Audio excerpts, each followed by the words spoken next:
Well, hello, everybody. How is it Sunday evening already? Honestly, where is the weekend gone? I haven't done half the things I hope to do.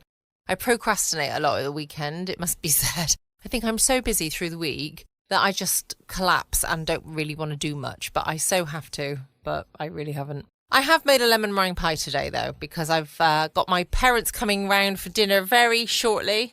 And, actually, I think I just heard them at the door. And yes, I made lemon meringue pie, which is my mum's absolute favourite. And I've got roast chicken, not to go with the lemon meringue pie. Roast chicken is for roast dinner first, then lemon meringue pie. Because let's face it, I'd eat the whole thing before the dinner and then I wouldn't have room for dinner, which is no good at all, is it? I hope you've all had a good weekend, whatever you've been doing. The sun is shining lovely today. It's been a bit pants the rest of the time, but today the sun is shining. Unfortunately, my grass is still too wet to get it cut because it has got rather long. So I'm hoping that we'll have a couple of days of dry weather now to dry my grass out and then it can get cut because, yes, it definitely needs it. It's not good at all. And it should be the time of year now where I should get into the garden and start pruning things back and cutting things down and stuff. So I've been waiting for some nice weather before I can do any of that, but it definitely needs doing.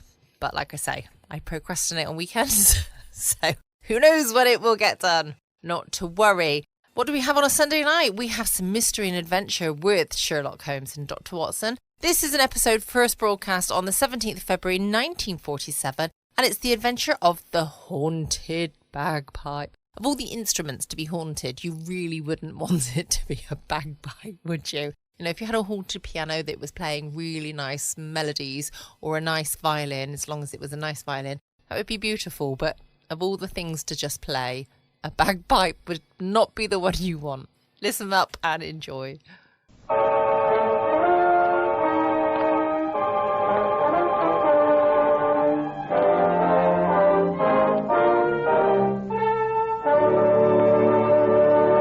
Kreml Hair Tonic and Kreml Shampoo present the new adventures of Sherlock Holmes, starring Nigel Bruce as Dr. Watson and Tom Conway as Sherlock Holmes.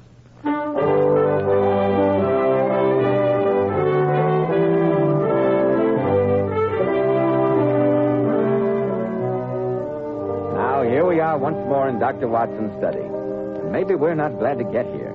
If we hadn't had a Sherlock Holmes story waiting for us at the other end, we'd have never ventured out on a night like this. Pretty bad weather out, Mr. Bell? Indeed it is, Dr. Watson. There's a cold wind that chills you to the bone.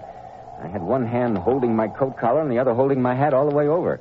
I felt as though some malignant deity were determined to keep me from reaching your door. You hear that wind? Reminds me of what I just escaped from. Oh, it's typical Edinburgh weather, Mr. Bell. Perhaps you've heard that there's no language richer in terms of reproach against the howling wind than the Scots dialect. Snell, bly, nearly, scouthering, to mention just a handful. All of them words that carry a shiver with them. Yes, as Stevenson so aptly puts it, Edinburgh pays cruelly for her high seat and commanding views in one of the vilest climates under heaven. She's liable to be beaten upon by all the winds that blow, to be drenched with rain, to be buried in cold sea fogs out of the east, and powdered with the snow as it comes flying southward from the Highland hills. The weather is raw and boisterous in winter, shifty and ungenial in summer, and a downright purgatory in the spring. It sounds like a pretty unattractive place, Dr. Watson. Oh, there you're entirely wrong, Mr. Bell. Nowhere will you find such stark magnificence, such grim beauty. Edinburgh, the great granite sphinx of the north, crouching high on a towering rock, looking across the intervening plains to the waters of the Forth and to the North Sea. Fascinating, regal, splendid, and cruel.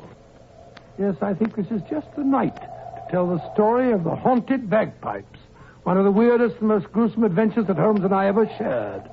The setting was Edinburgh, and the motivating character, Professor Moriarty. Professor Moriarty, the man Holmes called the Napoleon of crime. Exactly. I wondered when we were going to have another of your famous bouts with Professor Moriarty. They're always pretty hair-raising. Yes, and I think I can safely promise you that this is the most hair-raising of the lot. In fact, it's so unbelievably macabre and gruesome that I've never told it to any but to my closest friends, those who know that I'm a truthful man. In fact, sometimes In the sane light of day, I doubt myself that this adventure really happened. But a night like this brings it all back to me in all its horror. Yes, Mr. Bell, on a night like this we realize that anything is possible. Ladies and gentlemen, before Dr. Watson begins his story, men, I have a friend who used to comb his hair with water. After the water dried, his hair would get out of place and he didn't look neatly groomed. Well, I ran into him last Saturday and he said he'd heard me talking about Kreml hair tonic and decided to try it. You should see the big improvement Kreml made in his appearance. Why, he looked like a different man. You see, Kreml contains a special combination of hair grooming ingredients which is found in no other hair tonic. That's why it keeps every hair in place all day, just as you combed it in the morning. Kreml gives hair a healthy-looking luster, too. Yet it never leaves hair feeling greasy or dirty like some of those sticky preparations you want to wash right out. Kreml always feels and looks so clean on your hair and scalp. It always gives hair such a clean-cut, prosperous appearance. Why not try it? Spelled Kreml, Kreml Hair Tonic. Now, Dr. Watson, won't you please go on with the story? The shivers run up and down my spine in anticipation. Well, I certainly will.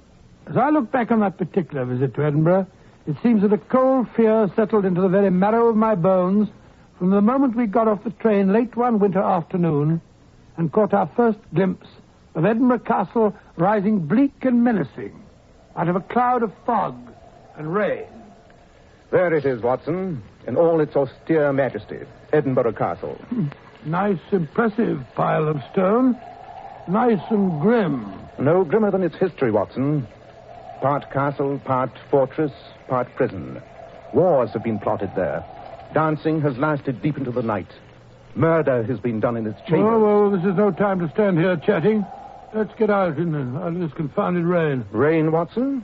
You are getting soft. This isn't rain, it's just a good Scotch mist. Mist, my grandmother. I'm soaked to the skin and my teeth are chattering like castanets. Thank heaven the town has a few modern hotels. A nice hot toddy at the Royal, eh? I'm sorry to disappoint you, Watson, but this is not a pleasure trip. We must forego the luxuries of Princess Street and take up our quarters in the Old Town. The Old Town? Holmes, you mean that we're going to live in one of those crumbling grey stone houses all huddled together on the slope leading up to the castle? Exactly. Why, they're nothing but tenements. Those lands, as they're called, once housed the flower of the Scottish nobility. In the old days, this was a walled city, and space was at a premium. That is why those crazy buildings tower 8 and 10 stories into the air. Yes, but the days of the nobility are over. Those tenements are full of goodness knows what. True. What more suitable dwelling place could one imagine for our friend, Professor Moriarty? Professor Moriarty? Quite. You may have noticed, Watson, that London has been singularly free from crime during the last few months. And for a very good reason. Professor Moriarty was not in residence. Oh, you mean that you think we've succeeded in driving him out? No, Watson. Let us not underrate the professor. He is not in London because he has business elsewhere. But where? I confess I was in complete ignorance until the day before yesterday morning, when I received a telegram informing me that one of Moriarty's chief assistants had been seen prowling through the graves at Greyfriars. Then I remembered that Professor Moriarty has a particular reason for hating Edinburgh. He's not a man to forget his grudges, Watson. The question is, shall we be in time to prevent his revenge? But here, get into this cab before you catch pneumonia. Professor Moriarty in Edinburgh. Huh. I thought the place looked even more forbidding than usual. Oh, cabby, let us out in front of St. Giles. Aye.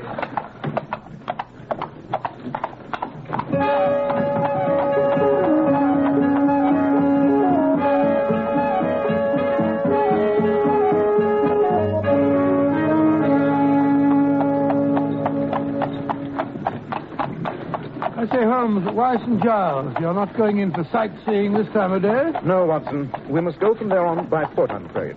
By foot in this weather? The gutters are fairly running with muddy water. No one asked you to walk in the gutters, Watson. Here you be. St. Giles.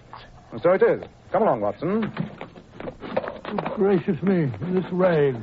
I say, cabby, where's Hangman's Lane from here? Lash, you'll no be going there. Why not? It's where we hope to spend the night. 'Tis an unchancy spot, gentlemen. You'll not find me going up Hangman's Lane after dark. As bad as that, huh? I'll no stand here haggling with you. It's the first land back of the kirk, if you must go. Thanks. Here, drink to our health. Holmes. There you stand, two fine, upstanding gentlemen, hale and hearty, with a black shadow of death looking over your shoulder. What? Hello, Death. Ah, well, then I say I didn't warn you. Come along, Beatrice.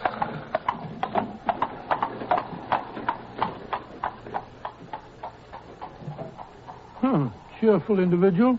Holmes, what do you say? Let's go back and spend the night at a good hotel. We can't possibly find any lodgings in a place like Hangman's Lane. But we shall, Watson. We shall. They're expecting us. Come along. What do you mean, they're expecting us? I mean the owner of most of the tenements in Hangman's Lane has arranged that we should be taken care of. He's most anxious to have us inspect his property. Oh, very well, but I don't see what that has got to do with our search for Professor Moriarty. Whenever anything curious and inexplicable happens in the professor's neighborhood, the chances are he's mixed up in it. Ah, here's Hangman's Lane. Narrow, steep little byway, eh, Watson? I don't like it, Holmes. No lights in any of the windows. Usually these tall houses are overrun with inhabitants. Several families to a floor. Look, the buildings in this street look positively deserted. They are deserted, Watson. That's the most interesting part of it. Oh, really? One particular house hasn't been open for several hundred years. But during the last month, the rest of the tenements have been vacated, too. Their inhabitants have fled from them like rats from a sinking ship. The rents have been lowered to the vanishing point, and still there are no takers. The people hereabouts seem to think the whole street is haunted. Couldn't we come up here and look the place over in the daytime, Holmes? Look, already the light's beginning to fade. Unfortunately, Watson, the phenomena we're going to investigate occur only at night. Oh, dear. Ah, here's the house we're to stay in. There should be a bell somewhere. Yes. Well, perhaps there isn't anyone to let us in. I think there will be, Watson. Yes, I hear footsteps. Oh, yes. Mr. Holmes and Dr. Watson. Oh, the Lord be thanked. One moment, gentlemen. I'll unbar the door. Oh, be pleased to enter. Go ahead, Watson.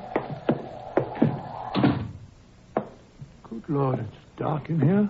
And if you'll kindly step this way, there's a broad blaze a burning and candles are lit in the back parlour.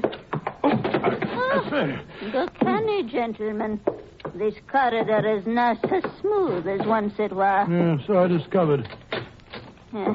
This is the place. Please enter. Oh, well, this is more like it, eh, Holmes? What a magnificent old room. Just look at that fireplace. Aye. For once a blithe bit, this old house. Full of lords and their ladies, they say. But here, gentlemen, will you be standing in front of the fire and drying your breeks? Not a bad idea. We're pretty wet, eh, Watson? Wet. There's a brandy on the shell of your what now, we drop it. A tasty cockle pie in a pot. And no, you'll forgive me. I'm unshunk myself a while. Going so soon? But we've just arrived. Oh, Mr. Holmes, I dare not stay after sundown. I'm late to let you alone, but I dare not stay. But in a fash yourself. I'll return them on early. But what is there to be afraid of? The neighbours. Neighbors? Aye, the neighbours in the old Hurley house t'other side of this wall. But no one has lived in that house next door for years. Not humans, no. No living man has crossed the door staying this 100 year. But there be others. Bogles. You can hear the rattle of their going and coming every night through the wall. Have you ever heard these ghosts, or bogles, as you call them? No, I certainly have not. I will not stay after sundown. But the bogles, there's no the worst of it. Really? Aye. At times you can hear the sound of doodling. Sound of bagpipes, eh? Aye. And that's when they be entertaining old Horny yourself. The devil himself? Aye. The ghosts next door move in very high society, eh, Watson? What was that? Just the wind in the chimney. I would have swore with the devil's doodle sucker. No, I don't think so. I'll not be waiting to find out. When the skirling begins, this is the house itself dirge like it was singing a dirge. Good night, gentlemen, and God help you. She was frightened, all right. I wish that chimney would stop moaning. Those two legends, the house next door and the haunted bagpipes, they're famous Edinburgh superstitions. I'd like to hear more about them. Well, I've heard more than I want to already. Confound that chimney. That building next door is one of the so-called fatal houses. Fatal houses? Houses marked generations ago by the Great Plague. Discipline in the time of pestilence was sharp and sudden. The houses having the disease were marked by a large cross. No one dared enter or leave. Furniture was destroyed and houses sealed up. In those houses, of which one or two still remain, the plague is supposed to lie ambushed like a basilisk, ready to escape and spread sickness and death through the city once the doors are open. Oh, but that's ridiculous, Holmes, ridiculous. Germs can't sustain themselves like that. Oh, at least we've no medical evidence that they can. Wish we'd gone to an hotel. The other legend is not quite so gruesome. Well, I'm delighted to hear it. It's about a secret passage that is supposed to have existed in the time of Mary, Queen of Scots, between Edinburgh Castle and Holyrood Palace, which lies at the other end of town. About a century and a half ago, a piper made a bet that he could walk the length of it. He started at the castle, piping merrily. The crowds were able to follow him through the streets above by the sound of the skirling. Everything was going smoothly. They followed the sound down from the castle along the top of the hill. Just about here, the piping stopped suddenly in the middle of a note. And that was the last that was ever heard of the piper. Noxious gas, most probably. Some say the devil was so captivated by his playing that he carried him off to hell. Well, what of it? As long as he stays there and doesn't go about waking up the neighbors. But that's just what he has been doing for the last month or so. Oh, nonsense. It's just a noisy chimney like this one. Why should a ghost who's kept quiet for over 100 years suddenly decide to return and annoy people? That, my dear Watson, is what I'm anxious to find out. Holmes. Holmes, do you hear that? By Jove. Then it's more than just a superstition. Holmes, it's a piper. The devil's bagpiper. He's playing in the house next door. Splendid. Well, what are we going to do? Want me to inform the authorities? And have them put the devil in jail? No, Watson, I have a better plan. I suggest we go over and call on the old gentleman himself.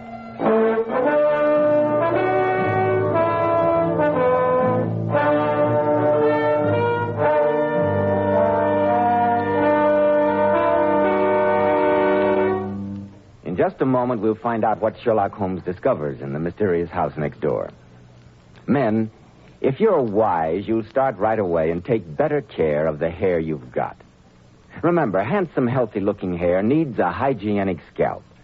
So why be content with just any hair dressing when you can enjoy the extra advantages of Kreml Hair Tonic?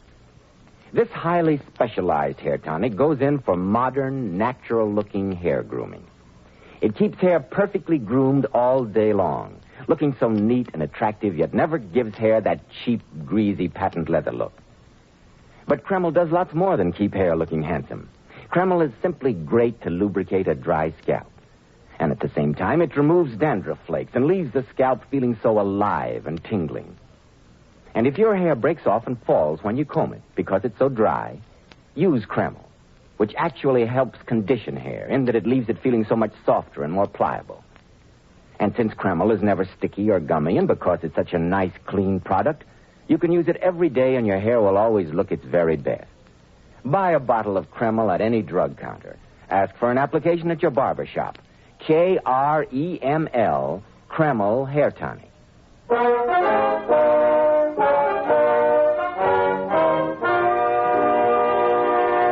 Now, Dr. Watson, what about the ghostly bagpiper? Did Holmes ever really... No, not so fast, Mr. Bell. Holmes insisted that we investigate the house next door at once. And I must admit that it was with some misgivings I followed him into the street. Come along, Watson. Oh, another little bit of local superstition I forgot to mention. They say that the corpses of people who died here of the plague sometimes come to life and wander about the house. Holmes, I wish you wouldn't talk like that. Oh, this sleet cutting into my face like a knife. Here's the doorway. Now to find out if the key still works. Yes, it looks more like a crowbar than a key. I only hope the lock isn't too rusty. Won't budge. Thank heaven. Let's go back. Oh, give me that oil can. Perhaps a few drops of oil. There you are. Confound this lock. No good trying to break the door in. It's as solid as Gibraltar. A good deal more solid than the house itself, judging by that long crack over the archway up there. Yes, that is a crack. The building is settling, Watson. That crack... Hello, I've turned the key. Lock's decided to work. The door sticks now. Hinges rusty. Come on, Watson, get your back into it. It's moving, Holmes. Yes, so is that crack. Hurry, help me close the door before the archway falls on us. Isn't it quiet? Can't even hear the wind. Smells like a tomb. Yes, but there's something else. Something unhealthy. Like a disease I smelt once in the tropics. Holmes, you don't think it's true that the plague is still... Nonsense. You yourself said it wasn't possible. Better light that dark lantern we brought along. Yes, indeed. I hate bumping about in the dark. I can't say that it's much more cheerful in the light. Look at those great dirty cobwebs. That old tapestry hanging in shreds. Yes, nothing has been moved since the plague first touched the house. Look there in that room. That old oak table set for a meal. One of the goblets overturned. Gives me the creeps up and down my spine. Nothing else of interest here. Let's get on to the next room. How hollow our footsteps sound. Yes. This must have been the living room of the house. Ashes of a bygone fire still on the hearth. Holmes. Look. There's some people seated in those chairs over there. Nonsense. Give me the lantern. By Jove, I think you're right. That smells stronger in here. We'll soon find out. Watson, hold the lantern. Holmes. It's a body. A naked body. A corpse, Watson. A cadaver. Holmes, don't touch it. For the love of heaven, don't touch it. Why, Watson? Can't you see? The swollen eyes, the froth at the mouth, the flesh turned black. I've never seen it before, but those are the symptoms, Holmes. That's the Black Plague. What? That's not possible. That's crazy. Here, look. Let me look at the other chairs. Yes, here an old man and here a woman. All victims of the Black Death. Holmes, these are the bodies of people who died in this house centuries ago of the plague.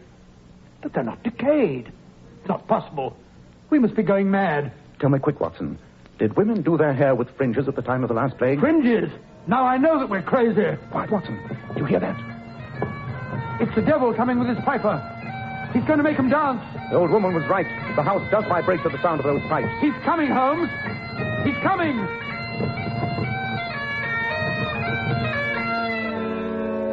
Good evening, gentlemen. Dear me, if it isn't our friend Professor Moriarty. I had no idea you were a musician. You admire my piping, eh? Yes, I wondered how long it would take you to find me. Allow me to congratulate you, Mr. Holmes. You're very prompt. Most flattering, Professor. But I assure you it was simplicity itself. You didn't think I'd overlook anything as obvious as a sealed house and the haunted bagpiper who so conveniently came back to life in the past month? Yes, I might have known my little ruse to get rid of my superstitious neighbors wouldn't keep Sherlock Holmes away. Perhaps it's just as well. You've been getting in my way quite a bit lately, Mr. Holmes. I shall have to continue my experiments begun on these three poor devils. On yourself and Dr. Watson. You mean the plague? You're going to give us the Black Plague? I really must try my serum on two healthy specimens before I pronounce it perfect. After all, these three, an old beggar, a thief dying of starvation, and a woman of ill repute, they could hardly be expected to resist the disease. That's very interesting.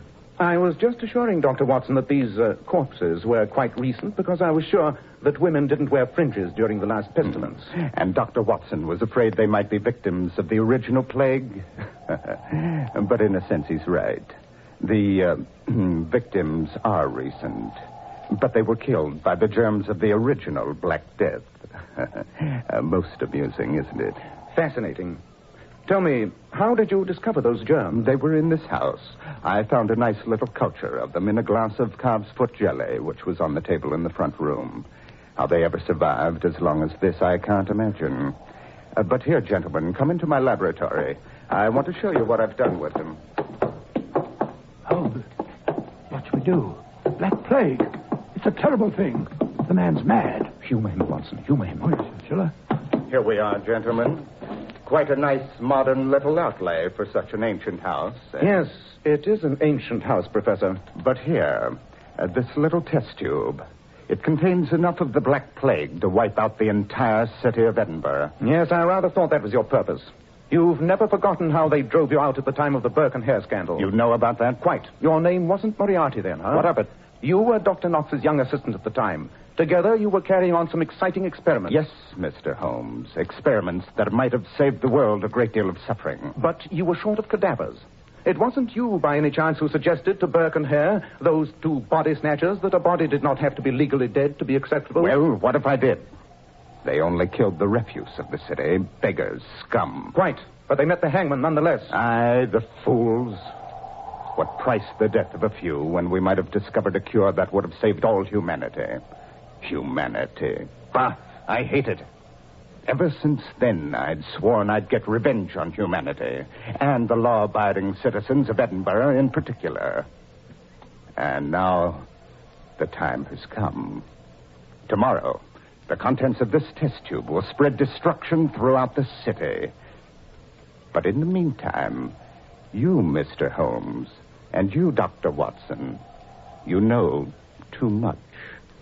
You shall be the first of the law-abiding citizens to feel the prick of my little needle. Just a moment till I prepare my instruments. Stop him, Holmes. Stop him. Do not move, gentlemen. One drop out of this test tube, even in its present state, is enough to cause death. I quite agree. By the way, Professor Moriarty, while you are preparing your solution, you have no objections if I play a tune on your bagpipes? I used to be rather good at them in my younger days. Not at all, if it'll amuse you. Quite. Watson, stand here beside me against this wall. No, don't quite argue.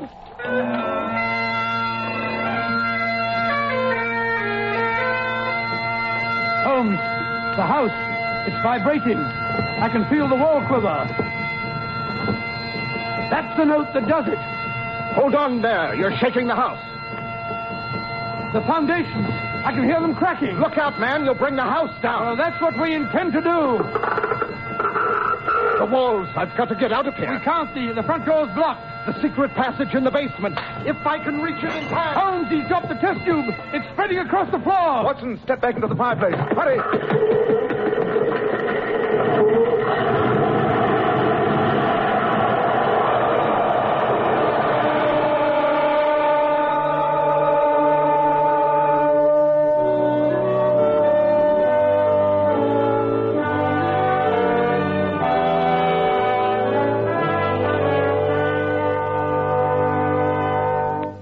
So, Mr. Bell, Holmes played that note on the bagpipes until the house crashed in upon itself. But, Dr. Watson, weren't you killed? Not quite, Mr. Bell. No.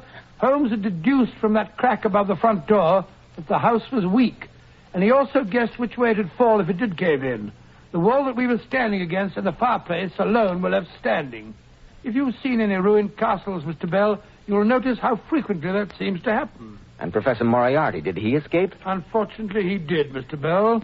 Through the secret passage in the basement which he had mentioned. But the Black Plague and those corpses, what did you do about that? We left them where they were. No use informing the authorities. They wouldn't have believed us, and besides, it would have been too dangerous to go poking about in the ruins.